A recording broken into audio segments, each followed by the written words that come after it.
share ko lang yung ating bagong breeding team na gawa. Ayan, mga idol.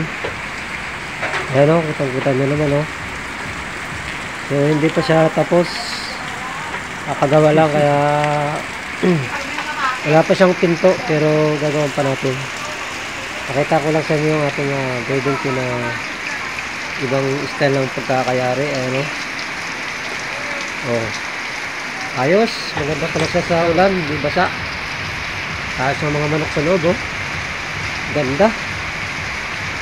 Gawa siya sa lambat, tsaka yung steel bar na number 10 na steel bar. Ginamit natin, tsaka yero. Nakasubukan din natin sa ulan, tamang-tama. Ayan, umulan ng malakas. Kita-kita nyo naman yung pagka-round ng ating yung ating bubong. Maganda sana kung half body lang yung bubong, kaya lang sayang yung yero, kaya diniritso ko na para meron siyang sikatan ng araw sa bandang kaliwa, konti lang, pero ayos din mga idol. Nakita ko lang